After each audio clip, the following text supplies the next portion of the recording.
Thiruvananthapuram medical college ആശുപത്രിയിൽ ശസ്ത്രക്രിയയ്ക്ക് ശേഷം പരിശോധനയ്ക്ക് അയച്ച ശരീരഭാഗങ്ങൾ ആക്രിക്കാരൻ മോഷ്ടിച്ചു. സാധാരണ ഒരു പേസ്റ്റ് ബോർഡ് ബോക്സിനകത്താണ് കൊണ്ടുവരുന്നത്. ആ ബോർഡോടെ ആ ബോക്സോടെ കാണാതായി.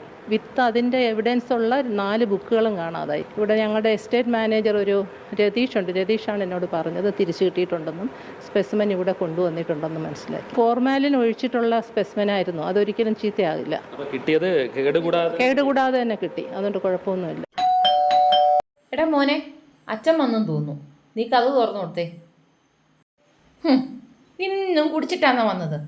എൻ്റെ മനുഷ്യ, നിങ്ങൾ എന്നും ഇങ്ങനെ കുടിച്ചിട്ട് വന്നാണ്ടല്ലോ, നിങ്ങളുടെ കരളും ഹൃദയം അടിച്ചു പോവും മനുഷ്യ. ഞാൻ എങ്ങും എന്റെ കരൾ അടിച്ചു പോകത്തില്ലടി. എന്റെ കരള് നീയല്ലേ. എൻ്റെ മനുഷ്യ, നിങ്ങളോടുള്ള സ്നേഹം കൊണ്ട് പറയുക, നിങ്ങൾ ഈ കുടിയൊന്ന് നിർത്ത്. നിങ്ങളില്ലാതായി കഴിഞ്ഞാൽ എനിക്കും എൻ്റെ കുഞ്ഞുങ്ങൾക്ക് ആരുണ്ട്? ആ വിചാരം ഉള്ളത് കൊണ്ടല്ലേടി ഞാൻ ഇന്ന് ബുദ്ധിപൂർവം കളിച്ചത്. നിങ്ങൾ എന്തോ ചെയ്തെന്നാ? നീ വാർത്തയൊന്നും കണ്ടില്ലേ? ഫോർമാലിൻ ഒഴിച്ചാലേ അവയവങ്ങൾക്കൊന്നും കേട് സംഭവിക്കത്തില്ലെന്ന്. അതിന് നിങ്ങൾക്കെന്താ? നിങ്ങൾ അവയവക്കടത്ത് വല്ലതും ചെയ്യാൻ ഉദ്ദേശമുണ്ടോ? അതൊന്നുമില്ല. പക്ഷെ എന്റെ അവയവങ്ങളെ കേടുകൂടാതെ സൂക്ഷിക്കേണ്ട എന്റെ കടമയല്ലയോ. അതുകൊണ്ടേ കള്ളു കുടിച്ചതിന് ശേഷമേ ഞാൻ ഒരു കുപ്പി ഫോർമാലിൻ അങ്ങ് അടിച്ചടി. എന്റെ കരൾ അടിച്ചു പോകുന്നെന്ന് എനിക്കൊന്ന് കാണണമല്ലോ.